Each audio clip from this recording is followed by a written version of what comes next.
Hi, I'm Graham, welcome back to Man vs Film, and this is a top 10 list of movies that you can check out right now on Amazon Prime UK for the month of May 2019. Let's get started. Number 10, The Craft. A new girl moves to a new city with her family to start a new life. She meets up with the girls who are very interested in the occult, and together, the four of them have a seemingly unstoppable power. They can do anything from getting their dream guys to like them, and the possibilities are limitless. Came out in the mid-90s, this is one of those really cheesy witch movies that I just absolutely adore. I love it, from Robin Tunney's lead character to Vereza Balk's crazy witch that just goes full on mental at the end. I love The Craft. I find it so much fun. And yes, it is a familiar movie. It follows on familiar tropes. It has typical characters. It is atypical bad guys that you know are going to get their comeuppance. But it's so much fun going on this journey with this group of outcasts who, for a little bit of time, get what they really want. Number 9, The House with a Clock in its Walls. Lewis, after losing his parents, is sent to Michigan to live with his uncle Jonathan. He discovers that his uncle is a warlock and enters the world of magic and sorcery. But this power is not limited to good people. Lewis learns of Isaac Izzard, an evil wizard who constructed a magical clock with black magic. As long as it exists, it will keep counting down to doomsday. Eli Roth directs this family-friendly, spectacular movie that stars Jack Black, who is chewing the scenery as only Jack Black can do. There is some good special effects. There is a story that most people will see coming. There is some strange turns later on, especially with Jack Black, when he gets transformed near the end of the movie into a really strange and horrifying image. But this is just a general family-safe film for everybody to sit down and check out. It has a good lead character, has some great performances, especially from Cate Blanchett as well, who is always terrific. And like I said, it is for the family. It is fun. Not exceptional, but a good night's entertainment. Number 8, Hansel and Gretel, Witch Hunters. 15 years after a horrific experience in a deceptively inviting gingerbread house, an orphaned Hansel and Gretel have become famous for ridding the countryside of witches. Despite their stellar success record, the brother and sister face a unique challenge when an extremely powerful witch is identified as the culprit of stealing children from a local village. Jeremy Renner and Gemma Arterton are Hansel and Gretel in this movie, facing up against the big bad witch, Famke Janssen. This is a movie that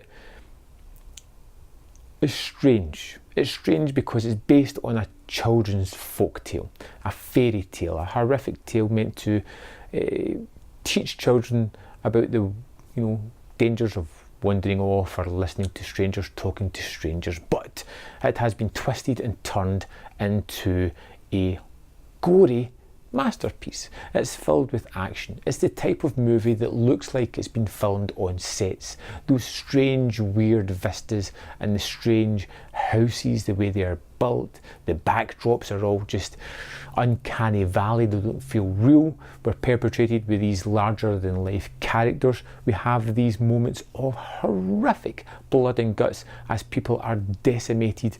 It has somewhat good CGI, somewhat ropey CGI. It has terrific practical effects, and going back to this movie for the first time in a number of years, I was just having so much fun watching these two characters just kick witches' asses on camera. Yeah, it's strange to say, strange to watch, but fun. Number 7, Eight-Legged Freaks. The residents of rural mining town discover that their unfortunate chemical spill has caused hundreds of little spiders to mutate overnight to the size of cars. It is then up to a mining engineer and sheriff to mobilise an eclectic group of townspeople to battle against the bloodthirsty eight-legged beasts. Incredibly silly. It is, but I do love large monster movies. Right back to them when it was giant ants. I love the idea of the typical chemical spill that somehow manages to mutate typical animals into monsters that can decimate the human population Eight-Legged Freaks is incredibly fun. It is incredibly stupid, but as long as you disengage the brain and just go along with it, you will find some moments of fun, a couple of moments that make you roll your eyes, but more often than not, you'll leave the movie going, that was fun, I'm never going to remember that movie or think about it ever again in my entire life. But sometimes you really want a movie like that, one that you can just distract yourself from what's going on and then forget about once it's done. A disposable popcorn entertainment flick. Number 6, Prisoners. Keller Dover is facing every parent's worst nightmare. His 6-year-old daughter Anna is missing, together with her young friend Joy, and as minutes turn to hours, panic sets in. The only lead is a dilapidated RV that had earlier been parked on their street.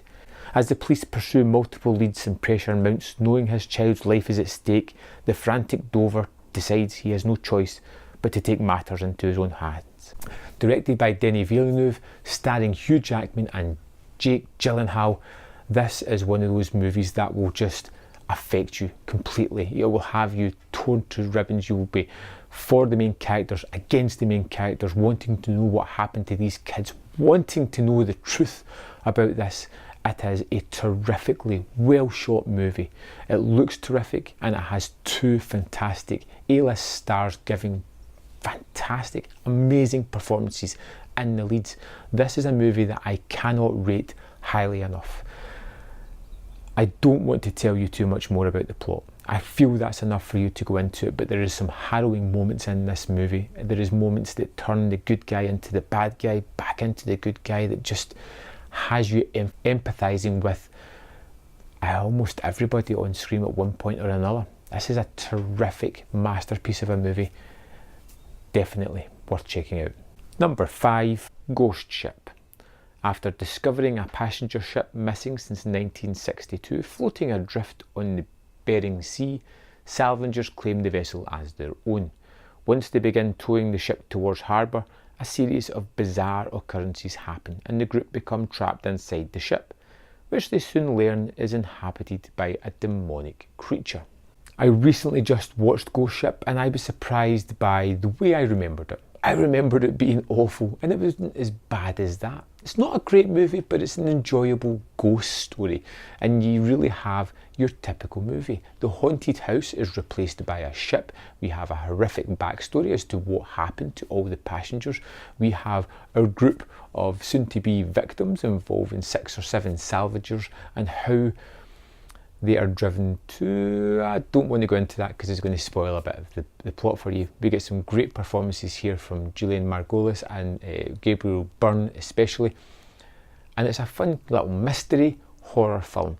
Like I said, it doesn't really get to greatness, but it isn't as bad as I remembered. I had a lot of fun with the special effects, especially the opening scene, which I thought was really rather disgusting and entertaining for people that like their gore. That opening scene is pretty fantastic, or horrific if you're not into that type of thing. It's a movie that I feel deserves to be rediscovered. It's worth giving another chance. You may just enjoy it. Number 4, Predestination. Chronicling the life of a temporal agent set on an intricate series of time-travelling journeys designed to ensure the continuation of his law enforcement career for all eternity. Now on his final assignment, the agent must pursue one criminal that has eluded him through time. Ethan Hawke stars in this really weird time travel movie. It is a trip. It is a story that is hard to get your mind round, and even when you get your mind round everything that's going on, it doesn't give you the answers that you really want to know. And I can't discuss that now because it's going to waste the movie for you if you know what I mean. This is a movie that has some pretty good setup. It has a really intricate tale. I like the time travel movies where you have multiple of the same character running around. I like this one how it sits down and just starts off with a character telling a story, telling their story, how it changes and manipulates. This is one that I really want to talk more about, but I think you really need to go in cold, check it out knowing nothing more than that, and hopefully you'll enjoy it rather than being frustrated by it, which I can see some people having that reaction, but I loved it. Number 3, King Kong Skull Island. A washed-up monster chaser convinces the US government to fund a trip to an unexplored island in the South Pacific, under the guise of geological research.